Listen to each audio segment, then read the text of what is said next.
Assalamualaikum warahmatullahi wabarakatuh. Alhamdulillah hari ini kita masuki bulan Ramadan di hari ke-12. Semoga amal ibadah kita semuanya diterima oleh Allah Subhanahu wa taala. Saya akan membacakan bait syair Masnawi Maknawi seperti biasa di jilid pertama, bait 395 sampai bait 406. Jadi bait ini sebenarnya masih terhubung dengan bait yang kita bicarakan di hari sebelumnya. Saya akan bacakan syair dari Maulana Rumi. Tuhan mengabarkan sekadarnya kepada mereka keadaan para arif. Minimal bisa membayangkan meskipun dengan mimpi indrawi mereka. Ruh-ruh bertamasya ke padang alam gaib. Jiwa-jiwa dan raga-raga mereka dalam kedamaian. Cukup dengan satu bisikan lembut saja, semua kembali ke perangkap. Semua kembali ke taklif alam indrawi. Tuhan menyibak tirai kegelapan malam dengan meniupkan fajar subuh. Bagi Israfil, seluruh jiwa kembali ke alam indrawi. Ruh-ruh yang membentang berada di dalam tubuh dan setiap tubuh mengandung ruh. Tatkala tidur, Tuhan memisahkan kuda jiwa-jiwa dari pelana tubuh ini. Inilah rahasia sabda Nabi, tidur adalah saudara mati. Agar ruh bisa kembali lagi ke tubuh, ada tali panjang yang mengikat kaki-kaki ruh mereka. Saat siang tiba, ruh kembali lagi dari kebun alam gaib, membawa rumput sebagai bekal menjalani kehidupan alam materi. Semoga Tuhan menjaga ruh-ruh ini seperti Ashabul Kahfi atau seperti perahu yang menolong Nuh, agar hati, mata, dan telinga bebas dari badai topan kesadaran. Boleh jadi Ashabul Kahfi hadir di dunia ini, berdiri tepat di depanmu dan di sampingmu. Goa bersamanya, kawan-kawan melantunkan nada bersamanya. Namun mata dan telingamu sedang tertutup. Apa guna? Ini syair yang indah dari Maulana Jalaluddin Rumi, masih lanjutan dari bait syair yang kita bacakan kemarin. Jadi Maulana Rumi mengawali bahwa Tuhan mengabarkan sekadarnya kepada mereka keadaan para arif. Minimal bisa membayangkan meskipun dengan mimpi indrawi mereka. Di sini kita perbandingan ya yang menarik, dan syairnya sebenarnya sudah kita jelaskan di hari sebelumnya tentang ini. Ketika Maulana Rumi menjelaskan hum rokudun, sebenarnya mereka itu sedang tertidur tetapi para arif sebenarnya terjaga. Jadi keterjagaannya pun itu seolah-olah mereka seperti tidur, untuk menjelaskan bahwa saat terjaga pun kesadaran mereka adalah kesadaran ilahiyah. Mereka bisa menembus alam batin seperti itu. Nah, jadi kemudian perbandingannya bahwa sebenarnya kita sama-sama mimpi ya.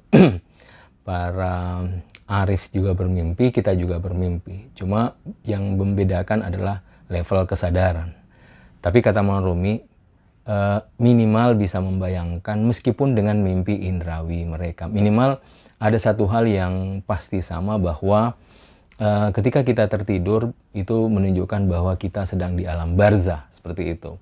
Para sufi juga demikian, ketika tidur dia sudah alam barzah. Bedanya adalah mimpi mereka lah mimpi yang benar, dia menyaksikan dengan baik alam mimpinya. Kalau kita adalah seolah tidak sadar ya dengan kondisi yang demikian ya, kecuali kita tahu bahwa kita sedang bermimpi dan seterusnya. Kemudian Maulana Rumi melanjutkan, ruh-ruh bertamasya ke padang alam gaib, jiwa-jiwa dan raga-raga mereka dalam kedamaian. Makanya seperti yang kita jelaskan di hari sebelumnya, ketika kita tidur berarti ruh sedang bertamasya ke padang alam gaib. Di sana seperti kalau di dunia ini kita melihat ada hamparan alam materi. Nah, di sana pun demikian, ada hamparan alam barzah. Di alam barzah tentunya. Jadi bertamasya di alam sana, tapi tentunya setiap orang punya barzahnya sendiri ya, seperti itu. Jadi setiap orang barzahnya tidak sama, itu karena sangat ditentukan oleh amal kita masing-masing, seperti itu. Nah, saya melanjutkan, kata Maulana Rumi, cukup dengan satu bisikan lembut saja, semua kembali ke perangkap, semua kembali ke taklif alam indrawi. Jadi ketika sudah sampai waktunya untuk kembali ke tubuh, roh-roh ini kemudian semua kembali ke tubuh. Nah, kita tidak menyadari proses itu ya. Yang kita tahu-tahu kita tidur dan tahu-tahu kita bangun. Jadi kita tidak menyadari bagaimana proses waktu kita pergi lalu kemudian proses kita kembali, seperti itu.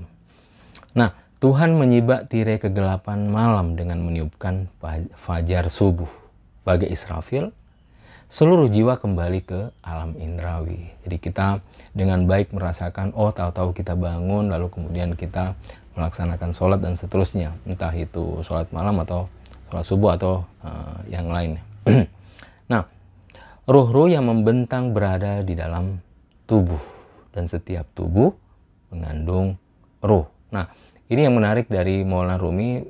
Dia menjelaskan bahwa ruh-ruh yang membentang berada di dalam tubuh, bahwa ketika ruh kembali ke dalam tubuh, ruh itu sebenarnya tidak totally bercampur dengan tubuh ya, tapi dia berada dalam tubuh tetapi tidak bercampur, kira begitu. Seperti kalau kita tertidur, ruh pergi meninggalkan tubuh tapi tak terpisah. Ini salah satu misteri yang ada di hubungan antara ruh dengan tubuh. Makanya kita hanya bisa menjelaskan bahwa hubungan ruh dan tubuh itu seperti dengan sifat Tuhan.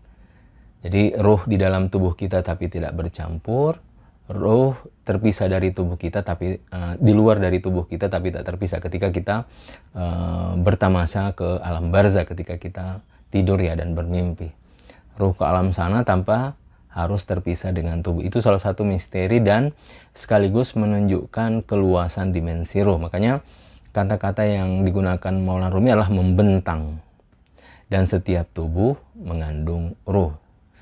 Jadi ini juga misteri bahwa sebenarnya tubuhlah yang mengandung, dan setiap tubuh mengandung ruh. Mengandung ruh itu maksudnya sebenarnya semuanya dalam dominasi ruh ya. Itu maksudnya seperti itu. Nah, saya lanjutkan syairnya. Tatkala tidur, Tuhan memisahkan kuda jiwa-jiwa dari pelana tubuh ini. Inilah rahasia sabda Nabi, tidur adalah saudara mati. Ini yang kita jelaskan kemarin bahwa sebenarnya kenapa hadis menjelaskan bahwa tidur adalah saudara mati, karena sebagaimana orang nanti meninggal ke alam barzah, waktu kita tidur pun dan kita di alam mimpi sebenarnya kita sudah berada di alam barzah. Makanya an-naum akhul maut, tidur itu adalah saudara mati. Nah, agar ruh bisa kembali lagi ke tubuh, ada tali panjang yang mengikat kaki-kaki ruh mereka. Ini yang kita jelaskan kemarin bahwa ruh itu terpisah, di luar dari tubuh tapi tak terpisah. Jadi ketika bertamasya, dia di luar dari tubuh tapi tidak terpisah. Maulana Rumi menjelaskan ada tali panjang yang mengikat kaki-kaki ruh mereka. Saat siang tiba, ruh kembali lagi dari kebun alam gaib. Jadi setelah bertamasya di alam barzah, dia kembali lagi. Membawa rumput sebagai bekal menjalani kehidupan alam materi. Ini juga simbol yang membawa rumput ini, maksudnya adalah dimensi wa nafakhtu fihi min. Tetap ada peniupan ruh ilahi, dan dengan itu, bekal itu, manusia kembali ke alam materi. Tanpa itu mungkin dia akan betul-betul kembali ke alam barzah. Semoga Tuhan menjaga ruh-ruh ini seperti Ashabul Kahfi, atau seperti perahu yang menolong Nuh, agar hati, mata, dan telinga bebas dari badai topan kesadaran. Ini hal yang sangat indah dari Maulana Rumi tentang perumpamaan-perumpamaan yang digunakan ya. Bagaimana sebenarnya ruh ini bisa bebas dan melanglang bertamasya di alam sana. Boleh jadi Ashabul Kahfi hadir di dunia ini berdiri tepat di depanmu dan di sampingmu. Gua bersamanya, kawan-kawan melantunkan nada bersamanya, namun mata dan telingamu sedang tertutup. Apa guna? Ashabul Kahfi di sini bisa dimaknai sebagai simbol, entah itu seorang mursyid, entah itu seorang guru, apapun itu adalah dialah seperti penuntun jalan ya. Ashabul Kahfi penuntun jalan, makanya ya, ini seperti perumpamaan bahwa boleh jadi Ashabul Kahfi hadir di dunia ini, berdiri tepat di depanmu dan di sampingmu. Nah, cuma karena kita tidak punya kesadaran ilahiyah untuk melihat apakah ini benar-benar manusia sempurna, insan kamil, seorang mursyid, guru dan seterusnya, kita tidak tahu akhirnya ya kita tidak memanfaatkan dengan baik ya sang guru tersebut. Makanya kata Rumi, apa guna? Terima kasih banyak. Ini yang kita sampaikan hari ini. Kalau teman-teman ada pertanyaan atau komentar, silahkan komentar di kolom YouTube kami. Dan insya Allah kita lanjutkan besok lagi. Kami ucapkan selamat berbuka puasa. Wabillahi taufiq wal hidayah. Wassalamualaikum warahmatullahi wabarakatuh.